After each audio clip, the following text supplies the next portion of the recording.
on here, man. This is so dope. Yeah. Thanks for doing it. I appreciate it. So are you guys all in Virginia or you're all around the country? Mainly the Northern Virginia, DC area. Okay. Adam's in Maryland, like a suburb of DC. Yeah, so you guys are all in. You started the band in DC area? Yeah, DC basically area. a suburb of DC, yeah. Okay. Yeah, I know that's all fairly close. My cousin lived out there for a while, and she lived in Virginia, but she like had to go work in DC, and it was like a whole bizarre. You could just jump states there, huh? Yeah. I was about to say, it's like I work in Maryland technically, but it's like a 30-minute drive. Oh wow! So you live in Virginia, and then you have to go across. Yeah, exactly. But it's not bad. Yeah, rad. All of you guys technically grew up around DC area, is that right? Yeah. I was only about 20 minutes, 15 minutes away from you guys, but you were all like basically on the same block, like going to the same middle school, high school situation out in Sterling, right? Yeah, so the five of us, not including Kyle, he joined the band probably about a year ago, but the rest of us all met in like middle school, high school, and started playing together in like the Northern Virginia, like DC-ish area. And yeah, that's pretty much how we met. How'd you get into music, Matt? Well, all of us kind of had to like start taking like a music class in middle school. So I was like, man, I don't want to be by myself. So I'm going to take guitar because all my friends are taking guitar. And that was an option. Wow. Fortunately, in our we're one of the few like middle school, high schools I think that even have like a classical guitar program. So yeah, for us it was like just the generic saxophone, right, like band, trumpet, and, like you could be marching band, but not like do something cool. Well, you started a music class. Did you play guitar? Is that the class you chose? Yeah. So I took that with John, and that's how we met. And then I think Mike, we had like homeroom together or something. Spanish, man. Was it Spanish? Yeah, dude. Espanol. With the senor. Senor Iglesias Lopez. Yes. Man, we'll never forget his pet tiger. Yeah. So we met through there, and then I can't exactly remember how I met Barry. You were just kind of around all the time. I was around a lot. Also I was in guitar in high school with you guys. Okay. And Adam was guitar as well. Yeah. And John, you didn't do guitar? You weren't in that music class? No, I did. All five of us except for Kyle, who went to a different school. No, I wasn't either. No, Pereira didn't. Well, I'm sorry. Michael was not. I'm sorry. Close enough. 4 out of 5. Yeah. 4 out of 5. Oh, okay. What did you do, Michael? You just you weren't interested in the classical guitar lessons? Well, I played, but I played on my own. I was like, I don't need lessons. So, I mean, I was an idiot back then, but I was an art kid. I like painted and like built stuff, and yeah. So I did all the art classes, photography. Rad. How'd you get into drums? Self-taught. I actually started on guitar around the same time, a little later. And then, I just started picking up instruments in this space. I've got the piano there. I've got all the guitars. I've got the drums there. Wow. Little bass. Thank you to Barry for letting me borrow that bass. Anytime, man. That 5-string looks nice. That's a rad studio. Yeah. Is that like your practice space? Do you guys jam there? Yeah. Well, this is like my personal practice space. We practice at Matt's house. My drum set is also at Matt's house. Yeah. Oh, nice. There it is. The view. That's rad. Drum sets? What? And Kyle has one too. Kyle has a drum set back there too, and a guitar on the wall. Yeah. Don't let me trick you. I can't play. Yeah. Drums are objectively the most fun, so that's what I stuck with. How'd you get into drums? You just asked your parents to get you a kit and you wanted to learn? How did that work? A friend of mine down the street had a kit, and I would just go over there and play a bunch, and I ended up playing his kit more than he did. and then I got one. Like, my parents were gracious enough and nice enough and supportive enough to get one for me for Christmas one year, and it just like snowballed. That's awesome. That's amazing. I think there's a bird chirping. Does everybody? Yeah, that's probably me. Should I mute myself unless I'm talking? Yeah, if it doesn't stop, maybe if it doesn't stop. They Sorry, won't man. stop. They never stop around here, man. It's the worst. Okay. Thanks. Sorry, dude. Okay, cool. So Kyle, you joined the band. You're the last to join the band. When did you join the band? I joined the band the start of around 2019, taking over the position from a good friend of mine, Michael Chinnan, who has been with the Sub Radio dudes for far, far longer than I have, for what feels like forever to me. How'd you join? How'd you meet these guys? I believe Matt. Did we meet first? We met in a guitar ensemble back in our college years at JMU. So I think I was a freshman, and he was shredding some licks over there, playing some original Sub Radio tunes. I got to hear the unreleased version. Hardly shredded. Right on. So Adam, what was the first instrument you picked up? Now that you're inside, I'm unmasked. Yeah. So I was also in guitar class with these dudes, and actually the sort of like the genesis of the band with me in it was I played like an open mic that our guitar teacher held at our high school. Mm-hmm. And I remember playing an acoustic version of Hallelujah, like the Rufus Wainwright song that was on the Shrek soundtrack. And played, and like a week later, Matt sent me a Facebook message like, "Hey man, I got this band. Do you want to like sing in it maybe?" Oh wow! So Matt, you guys already had the band going at that point. Yeah. We'll go back to that. I want to hear your story. Sorry, Adam. And no, so I just like I showed up to at that time Michael's house where their practice space was, like a week later, and we just kind of became a band. There was no like fanfare. Oh wow! Yeah. So how did the band start originally? If it was Matt, were the other three of you guys playing, or four of you guys playing together? If I go all the way back, it was mainly just me and John kind of ideating having a band to begin with. We were just like, oh, we play guitar now. Like, we know some Fall Out Boy songs. Like, we could play music. And then we had Mike come over and jam with us a few times. This is back when we actually even had a different bass player, but I mean, this is a long, long time ago. Yeah, for all intents and purposes, Barry is really the Mike, only. you were drumming at the time? You already had I was drumming at the time. Okay. Pretty new at it. I came over, started jamming, and then Adam actually joined before Barry did. Yeah. Barry came in. Barry came in. It's funny. There's been so many lineups of this band, and like really almost like it feels like there's only been one lineup, but there's been like 6. They were all in the first 2 years. Before we like actually played any shows, though, that was the funny thing. Yeah. But like the first show we like really played was like a battle of the bands at our high school, in which we got second. I was in the crowd. No, it was Jam and Java, dude. It was Jam and Java, yeah. Because I was in the crowd. Yeah.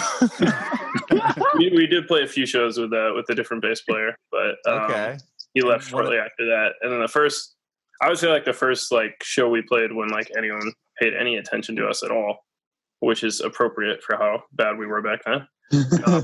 Our high school battle of the bands. Oh yeah, how'd you guys do? We lost. Second? Oh yeah, we got second. Yeah. Right. So then you guys. So how did the songwriting start? Just after you guys started jamming together, when you brought Adam in and asked him to sing?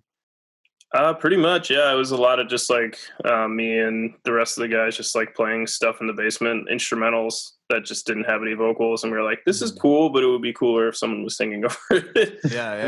Then we had Adam come in and yell stuff over stuff that we were playing because we didn't have a PA system back then. Oh, right. The songwriting's like really evolved actually, because now it's mostly like we're demoing stuff out in Logic. Matt's doing a lot of songwriting on his own. And like back when I joined, I was like I had already been sitting in my bedroom with my guitar writing songs for like a year. And so I came to the band. I was like, "Hey guys, I got these like 20 songs. Do you guys want to record them?" And like after I ran out, the songwriting process totally changed, and now it's like Matt will have guitar riffs or synth parts or something that'll sort of become the basis of a song, and I'll be dropping lyrics over top of them. Oh, okay. But yeah, it was kind of like the Wild West the first like year and a half songwriting wise. No longer than that. Yeah. So, Kyle, were you in bands before joining Sub Radio? I was. I've been in too many bands. I was actually thinking about this the other day, and I think it's been legitimately like a dozen bands. And when these guys were talking about like, oh, before anyone paid attention to us, all the lineup changes, like I can't even remember how many projects there were that like people were starting in Facebook Messenger on paper, and that had like 2 rehearsals, and then just nothing happened. There were too many of those. I was in a band for a decent chunk of college called Swell Days. We were doing a lot of bar gigs and a lot of like college town stuff. And then a member of that band and me, and then this guy. I don't know if everyone sees Gallery View the same way, but Matt. I don't. You're pop band. And, I guess we're still active. I don't know. Do we say the name in public yet? Do we do that? Yeah, we have music out. Yeah, we technically have music out on platforms. It's called Cold Media, and we haven't done anything since 2017. So keep an eye out because the return record is on the way. yeah, maybe. Keep an eye out. Okay, so you started playing with Matt in the band you were just talking about, and then you joined Sub Radio after that. Yeah. I joined when Michael Chenin decided he needed to like pursue other endeavors. So they were looking for somebody to fill the shoes, and I already knew the guys and everything. Rad. So the first, what was the first record you guys put out together or like released? Was it the Head First? Was that the EP? It was the full length actually, Same Train Different Station, which like the only reason we were able to put a full length out in the first place is because we like pirated the college studio to record all of it for free. Oh, I want to hear about this story. So were you guys all going to the same college together? We were spread out a little bit in Virginia. So I went to American in DC, and then these guys were split between George Mason, which is up here in Fairfax, and JMU, James Madison, which is like Harrisonburg, Virginia. It's the middle of Virginia, basically. And so our sort of like home base while we were in college was when it wasn't Matt's house in Sterling, we went down to JMU. Mostly just to like hang out and get drunk, but also to do music stuff. And so we these guys were in the music program there, and so knew people who were sort of pursuing recording tracks or that kind of thing, and for that reason had access to like the super pro recording studio at JMU, which we could have gotten legitimate access to, and instead we just like went on a day that no one was there and did all the songs. Oh, really? So, how many of you guys were pursuing music in college then? All of you? Show of hands, maybe.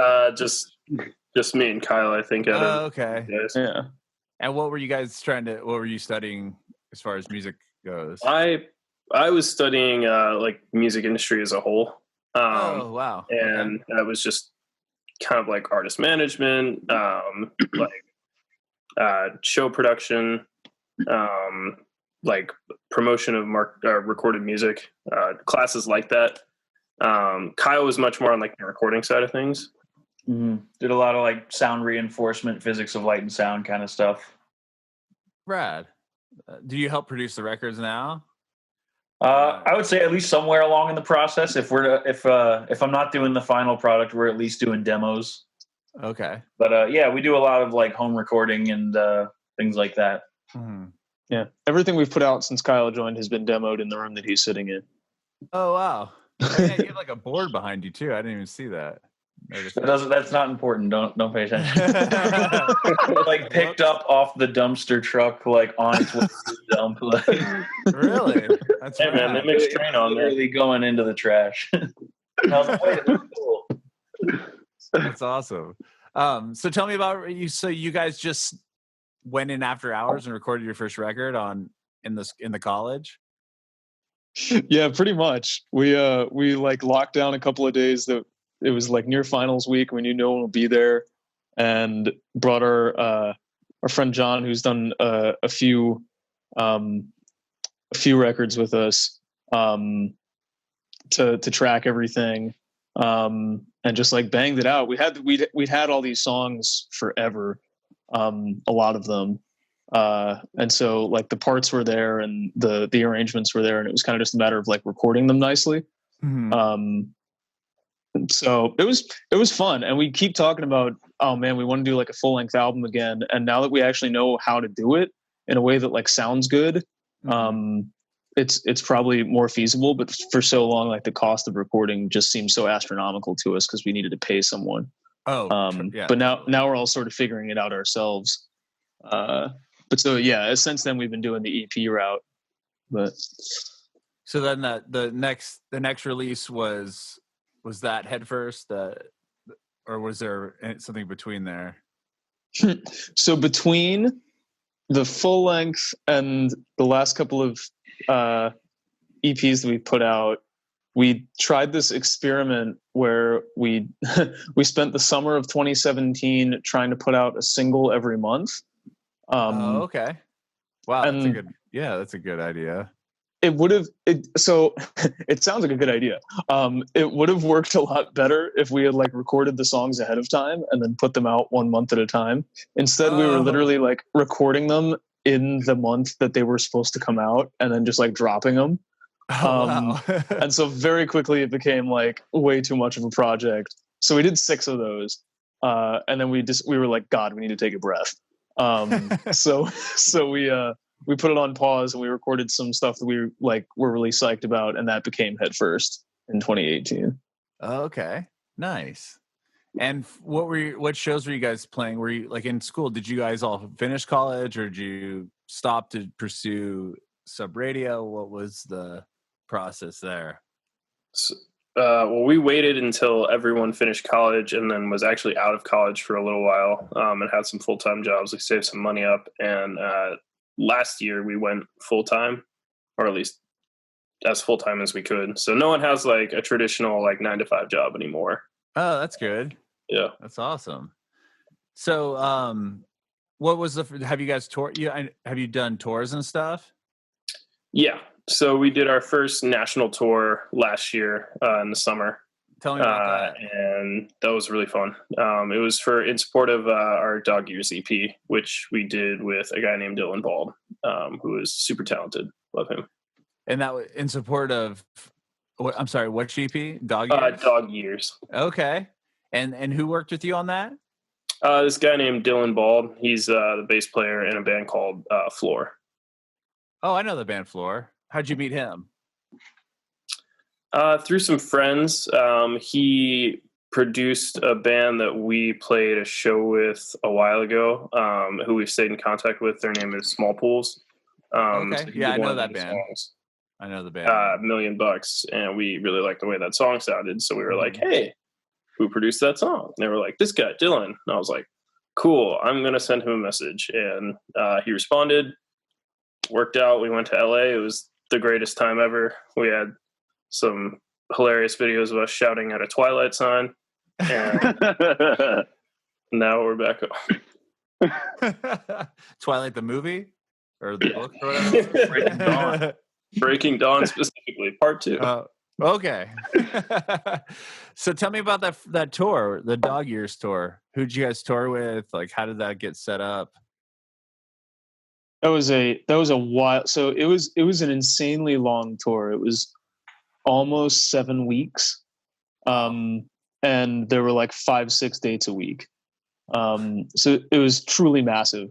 And the guy we set it up with, his name is Mike Galaxy. He's a booking agent who sort of specializes in the kind of tour that we were doing, which is like we had no touring history for all intents and purposes.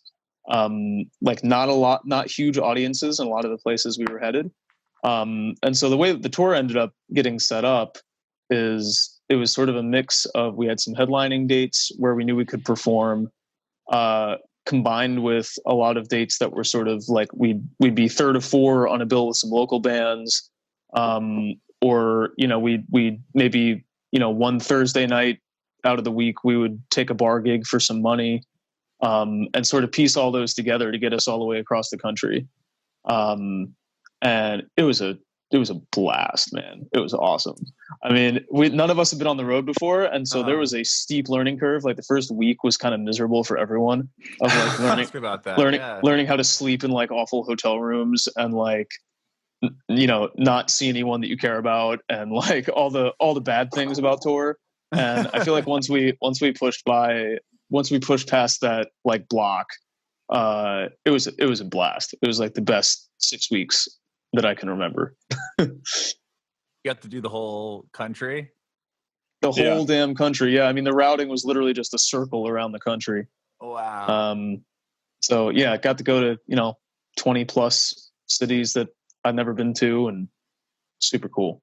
Wow. Got to meet a bunch of people too, and a lot of cool bands. So that's something that we've definitely kept up with, is we met a ton of artists. Yeah. Just because of the nature of the tour. Like it wasn't just us and one other band the whole time. Played with a ton of locals on all these dates. It's really cool. Was there a band touring with you, or was it just you guys going to different cities by yourselves? Just us. Wow. That one was just us. Yeah. Was that for a first tour? I'm sure there's a lot of stuff going through your mind. You're like, you've never done this before. You have to drive across the whole country, and then you don't have another band going with you. Did you have any hiccups where you blew a tire or the van blew up, or I don't know, like you always hear those stories, and I would imagine not having another band with you would be kind of hard to.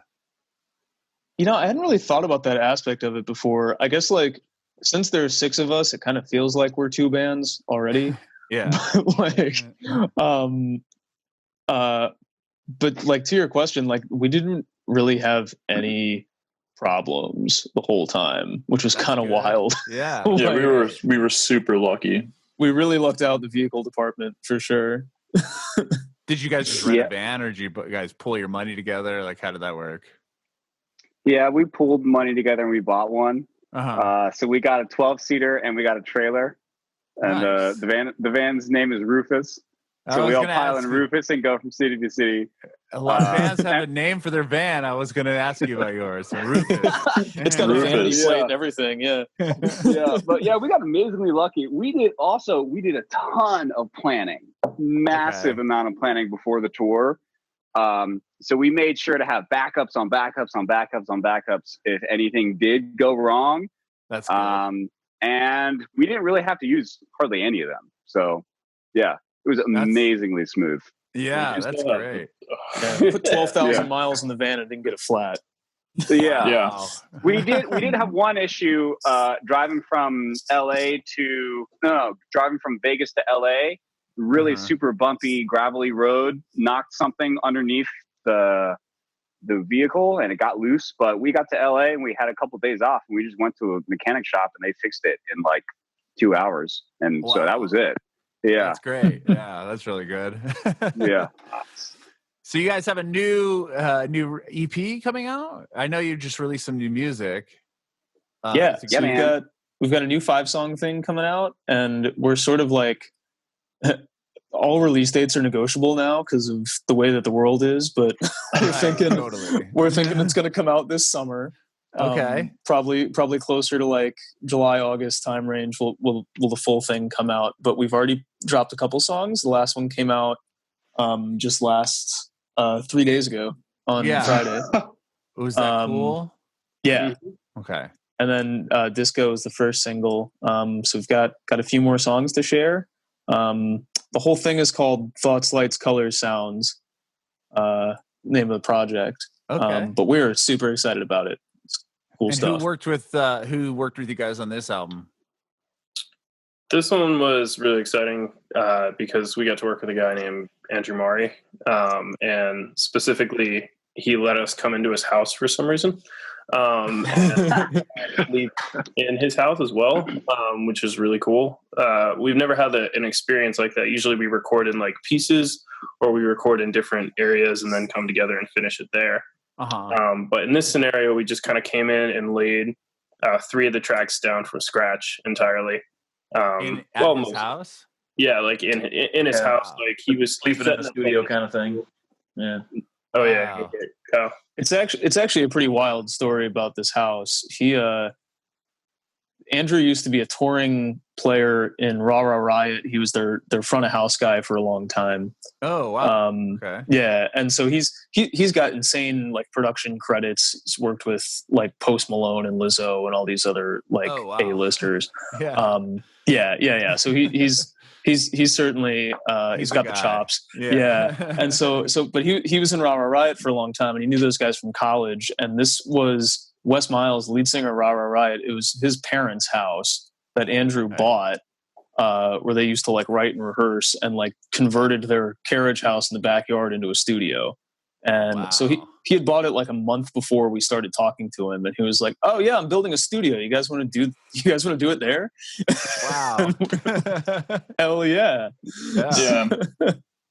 So we just kind of we drove up to like rural New Jersey where this house is, and like hung out and like played Smash and recorded the EP for a week and a half. It was super cool.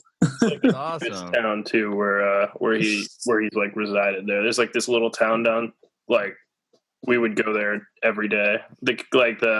Who was it who knew the liquor store guy's name? Oh man, I forget his name. He was so kind. He was so nice to me. Oh, you just because you guys could go down there every day. Really, it would be one of us. 30 racks, man. That's A coffee and some 30 racks. right on. I saw that you guys did like we're zooming right now, but I saw you did like a Zoom song on your Instagram account where you're all wearing like suits and stuff. I thought that was so rad. Thank you. Was one of you guys like holding a coffee mug and just like drinking during the song? That was all like what was the idea behind that? Like I love how it's like it was all done in like post production, right? Yeah, it was done in post, unfortunately. So yeah, don't want to go on the record saying that was. Yeah, right. So it was kind of a joke on what the world is like right now. So we've still not discovered a way to. Yeah, we haven't discovered a way to play together live yet. If anyone who knows a way to do that, please let us know. Oh, is it like, craving like it. latency and stuff? Is that kind of an issue? Yeah, I could imagine that part. So yeah, so nothing would be in time when it actually goes. It'd be a mess. Yeah, it looked good. And it looked like legit. And when I'm watching, I'm like, okay, this is cool. And then I noticed, I'm like, wait a minute, he's like not really playing. He's holding a coffee cup, or like you guys are kind of doing like funny stuff in between. I thought that was a rad concept. Yeah. When we're like wearing our underwear and basketball shorts and stuff like on the bottom, if you can notice, then you'll see that. Okay, I'm gonna have to watch it again. I love that. Yeah, awesome. Small detail. Yeah. I did see also that one of your songs was premiered on Billboard, right? Yeah, man. How did that happen? Like, tell me about that. Our PR team, Big Picture Media, they're just killer. They're awesome. We love them. So, yeah, they work their magic. Billboard was gracious enough to do a little premiere on it. Yeah, Katie, you freaking rock. Yeah. That must have been really cool to tell your families and stuff like, hey, like this is really, we're doing something. Yeah. Billboard. I mean, I still can't believe it. I like look at the article sometimes and I'm like, why? Why? You guys have got something, you know what I mean? That's awesome. Yeah. So aside from putting out this EP, thoughts, lights, colors, sounds, what's next for you guys? Would have had a different answer for you like 6 weeks ago. Right. Did you guys have a tour plan and stuff? I'm just we had a whole bunch of sort of unofficial things set up around South by back in March, which obviously that domino fell. Mm-hmm. And then we would be on tour right now actually, were it not for this situation. Right. So we had its name. we have dates in April and May, and then we've still got stuff on the books on the West Coast in July. That seems pretty sketchy at this point, but we're keeping them for now. Yeah. And then we're really just trying to figure out what's the next time we can, plausibly, safely get on the road. Because that's sort of it's what the business is, and that's what we love doing. So, yeah. Oil's already changed in the van, man. We're ready. Yeah, we had everything prepped to go. Like everything for the tour was set for the whole East. We were going to do a whole East half of the U.S. March and April, but all got blown out. Are you guys going to tour again on your own? Yeah, and we set it up again, similar to last time, playing with a lot of locals. It's really fun playing with locals. You meet a ton of people, and So I bet that's pretty cool because when you show up to at least you don't have to bank on being the draw to the venue. It's for a place you've never been to. At least that's a big thing for us too. Yeah, it's like we've never been to Ann Arbor, Michigan. We can't guarantee we're going to bring anyone. Right. But we feel pretty confident that like once we get in front of people that's when the magic happens. So the more we can facilitate that, the better. Totally. Yeah, we convert well. That's why bands, that first get signed or that are new to touring will tour with a band that's gonna draw 500 people or whatever, 1,000 people. So that makes total sense. And you guys aren't signed to a label, right? No, we're totally independent. Do you have any aspirations to sign to a record label, or you don't really care at this point? I mean, I think it pretty much depends on what the deal is, who the label is, and what they're offering. I couldn't really say unless I saw it. You haven't been approached yet? Yeah. Maybe a little bit, but we had a showcase or two once, but nothing. Yeah. How'd you get connected with Big Picture Media? We were connected with them through, I think the videographer. Was it Mike? Yeah. Mike Hamburger, yeah. So the guy who produced a couple of our music videos, I guess all of them really. All the professional music videos that we have on the internet were produced by a guy named Mike Henneberger. He lives in New York. And we sort of we're pretty proactive about growing and maintaining our network because we don't have a manager and we don't have a label, so we don't have those resources. So it's kind of us. Like we're the manager and we're the label and we're the funding source and we're all of that stuff. Mm-hmm. So we chase down leads whenever we get them. And Mike mentioned I got some friends at a PR company up here. Do you want me to connect you? And we're like, yeah, absolutely. And we always do that.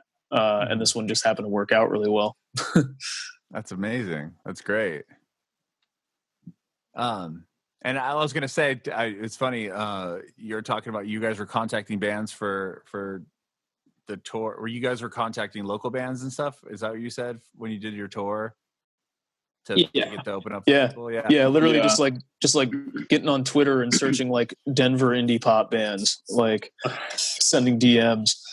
Yeah, that's awesome. What's funny is you guys DM'd my brother-in-law's band to play with you guys. No way. Yeah. That's hilarious. Wait, what band? His band's called the Eiffels. And I believe like the scheduling conflict was like his band was playing a few days prior to the show, and it was like you wouldn't be able to break like that show's already like booked and ready. Like I guess the spillover draw might not have been as practical. Right. That's too funny. But they're in LA. Yeah, he told me about it. He's like, Sub Radio. He's like, I know that name. And then he does. That's so cool. Yeah. So he's like, they contacted me to play. So maybe next time you guys come to LA after all this. Love to say that. Yeah, next time we're out there, we got to set something up. Yeah, totally. So they do a lot of shows, and they're an independent band, just play a lot in LA, and they live there. So it's pretty cool. Nice. But yeah. I have one more question for you guys. I want to see if I can get an individual answer from each of you. I want to know if you have any advice for aspiring artists. Who wants to go first? I'll do it. I'll go first. Barry, you got it. Yeah, maintain positivity and always be nice to everybody you meet. Because mean people aren't rewarded. So that's that. Good point. Popcorn. I can go next. Sage advice. Yeah, no, it was. For me, I think it would be your network can never be too big. And unless you have a really, really terrible experience working with someone, it is worth keeping in touch because you never know when you can leverage a connection again. I like that. Michael. Yeah. What advice do I have? I'm just looking at the next person in my line here. I appreciate you calling people. If I had a piece of advice to give to somebody aspiring, I would say try to figure out how to do as many facets of this as you can yourself.